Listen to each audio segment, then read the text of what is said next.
बातमी आता सांगलीतून आहे। सांगलीच्या तासगाव या ठिकाणी भाजपच्या संपूर्ण पॅनलचं डिपॉझिट जप्त झालंय। तासगावमध्ये तालुका अध्यक्ष स्वप्नील पाटील यांनी राजीनामा घेण्याची मागणी केली आहे। स्वप्नील पाटील यांची हकालपट्टी भाजप पदाधिकारी आणि उमेदवारांची मागणी आहे। तासगावचे जे भाजपचे जे आता इलेक्शन झालं, मुळात भाजप तासगाव मधली जी वाढवली ती संदीप बाबा गिड्डे यांनी वाढवली। पक्षानं आम्हाला 62,000चं टार्गेट दिलेलं हे जे भाजपचे सदस्य नोंदणीचं, तिथं आमच्या संदीप बाबांनी किमान 75,000 पूर्ण केलं, सभासद नोंदणी पूर्ण केली।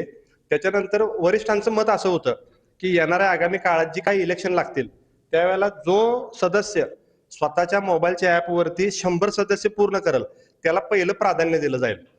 इथं आम्ही संदीप बाबांच्या मार्गदर्शनाखाली प्रत्येकाचे किमान 19 लोकांचे, माझं स्वतःच माझ्या मोबाईलवरती 1000 सभासद नोंदणी आहे की तालुक्यात कुणाची नाही अजून, अशा आम्ही आबांच्या मार्गदर्शनाखाली 19 लोकांची 19,000 मतं एका ह्याच्यावर केली।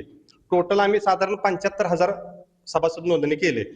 तासगावची भाजप वाढवत असताना नगरपालिकेच्या इलेक्शनला संदीप बाबांना पूर्ण डावलण्यात आलं। कॅमेरामन सुजित सोबत मी शंकर देवपुळे, TV9 मराठी, सांगली।